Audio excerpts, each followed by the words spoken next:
Rubio says visa revocations for foreigners are underway. Brian Mast pulled back on the passport thing that they were entertaining, where they even talked about potentially introducing a provision in a bill where they could get Marco Rubio to take away American citizens' U.S. passports away from them if they weren't sufficiently pro-Israel. That was a real thing that they were entertaining, and then they quietly revoked it, quietly pulled it back. Having said that, however, obviously when it comes to visa revocations, they're still going along with it because the State Department has tremendous power over people coming into the country, like offering them visas, allowing them to get visas, or not allowing them to get visas, or even taking away their visas. Like they are entertaining visa revocations, and this is just an entry point into a broader. This is an entry point into a broader attack on the First Amendment. Okay, the First Amendment protects citizens and non-citizens alike. Make no mistake, regardless of whatever some dumb tells you online, the First Amendment is for everyone on U.S. soil. Okay, citizens and non-citizens alike, documented and undocumented non-citizens alike. The passport revocations was an extension on this, but they got a little too enthusiastic and had to scale it back instantly. Having said that, however, they are still going along with visa revocations. Let's take a look. The business of inviting people to visit our country who are going to be involved in negative and destructive behavior. Okay, so why should, if I invite someone, if we invite someone to visit the United States of America as a student, as a tourist, as whatever, then they have the standard they should be held to is very high. We shouldn't be bringing people into this country. We should not be giving visas to people who are going to come to the United States and do things like celebrate the murder, the execution, the assassination of a political figure. We should not. Yeah. At first it was for Israel. Now they're saying it's for Charlie Kirk. Tomorrow it could be saying Marco Rubio's ears are too large. Okay? Once you develop the standard that visa revocations for tourists, for people coming into the country, once you set the standard for non-citizens like this, you can expand on it, okay?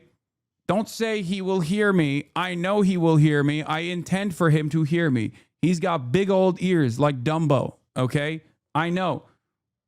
Got satellites slammed to the side of his cheeks, okay? This stuff is so crazy. But yeah, as I was saying, Brian Mast removed the provision that would allow Rubio to take any American passport away for criticizing Israel. The new version doesn't have it.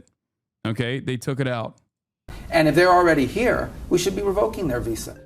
So the passports for U.S. passport revocation for U.S. citizens is now gone. Having said that, they're still doing it to people that are coming into the country. Okay, and what is frustrating about this is that there's a lot of appetite for it. They can get you to agree to dangerous erosions of the First Amendment by simply stating that you're doing this to non-citizens and they don't deserve it. They have a different standard for rights. Why do you think Mast did that? Because I think they got a little heavy-handed. It's the same as it is the same as when they tried to do this like new FEMA provision where they were like, you can't get any FEMA help if you've criticized Israel or if you wanted to do BDS or whatever. And then people saw that and were like, what the hell are you saying? And then they had to strike that. This is boundary testing through and through. Why do they hate cancel culture? They want to be cancel culture. They do not hate cancel culture. They want to be cancel culture. Of course. They don't hate DEI or what they consider to be DEI, which is a bastardization anyway. They want that fake version, what they've designed as DEI, to be for their people, for Republicans, for white guys. It's always the same. It's always the same. They don't care about cancel culture. They just want to do cancel culture. They claim that cancel culture has been done to them. They don't care about the First Amendment. They never have, and they never will. They just did not want people to even criticize them. And now, considering that that is the ultimate goal here, they're open with their ambition. That's it. And then there's hate speech. And there is no place, especially now, especially after what happened to Charlie in our society. Do you see more law enforcement going after the like people who are like hate speech is not real, shut the fuck up, whatever, are now chirping as though like saying Charlie Kirk wasn't a good person is hate speech? That's insane. Okay, not only is that not hate speech, but hate speech is still protected regardless by every every understanding of it. Okay, in the United States of America, the government cannot intervene and silence people's opinions and political participation. This is the government doing just that. It's doubly because not only is it not hate speech, okay, Charlie Kirk or right-wing political figures or Donald Trump's favorite YouTuber is not a protected class. Okay? It's so stupid. What an insane thing to claim. these groups who are using hate speech and putting cuffs on people, so we show them that some action is better than no action. We will absolutely target you, go after you, if you are targeting anyone with hate speech, anything, and that's across the aisle. And what do you make of Pam Bondi saying she's going to go after hate speech? Is that, I mean, a lot of your allies say hate speech is free speech. You'll probably go after people like you because you treat me so unfairly. It's hate.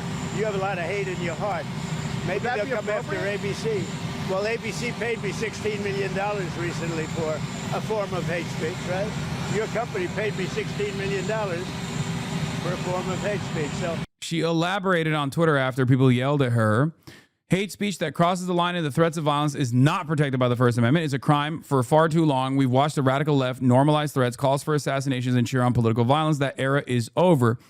Under 18 U.S.C., it's a federal crime to transmit any communication containing any threat to kidnap any person or any threat to injure the person or another.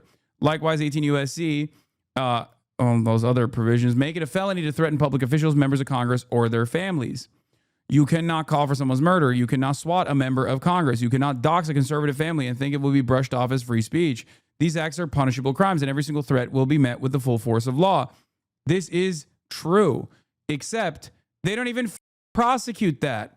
I like that she openly said, though, that like the protections are only limited to people that do this to Republicans and conservatives, which is the case. Okay, if conservatives do it to liberals, leftists, people they consider to be political dissidents, then that's fine. That's clearly fine. It is clear this violent rhetoric is designed to silence others from voicing conservative ideals. We would never be silenced, not our families, not our freedoms, and never for Charlie. His legacy will not be erased by fear or intimidation.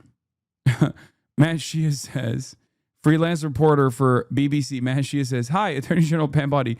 Can you please clarify, based on the statement, which of the following statements are crimes? We have to beat the hell out of the radical left lunatics. Donald Trump. Just kill him. When referencing homeless people. Brian Kilmeade. We should be posting protesters' exact names and addresses online. Dox the people. Greg Gutfeld over at Fox News. They are at war with us. We are going to avenge Charlie Kirk's death. Jesse Waters at Fox News. But of course, people are, conservatives are after demanding that people get doxxed or fired for not sufficiently grieving Charlie Kirk. They are now turning around and yelling at Pam Bondi now. But yeah, Attorney General Pam Bondi's clip went viral. Mehdi Hasan and many others said, hate speech does not exist legally in America. There's ugly speech, there's gross speech, there's evil speech, and all of it is protected by the First Amendment. Keep America free. Swalwell called her out for refusing to do anything about direct threats against his family. Yeah, I know. This is like, guys, if you are even remotely on the left flank, you have already experienced all of this, and you know the government doesn't do anything about it. And it's not like the government under the liberal leadership was doing anything about it either. Okay? There's never been an instance. There has never been an instance where this is like, this has ever been used to protect people on the left flank of American politics, no matter how centrist or liberal they might be. Took 3 days after the CNN interview for Mace to tell her colleague to go back to Africa. Yeah. Go back to Somalia. Your values are not compatible with our American values. Enough is enough. Love America or leave. This is after there are calls being made to deport Ilhan Omar.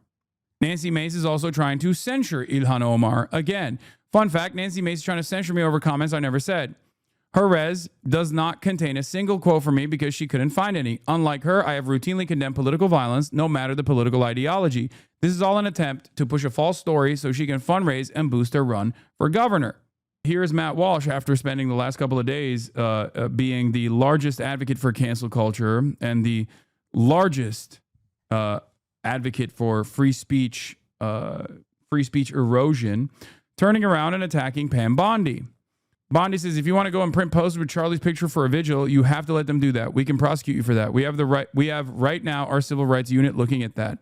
Matt Walsh says, get rid of her today. This is insane. Conservatives have fought for decades for the right to refuse service to anyone. We won that fight. Now Pam Bondi wants to roll it back for no reason. The employee who didn't print the flyer was already fired by his employer. This stuff is being handled successfully through free speech and free markets. This is totally gratuitous and pointless. We need the Attorney General focused on bringing down the left-wing terror cells, not prosecuting Office Depot for God's sake.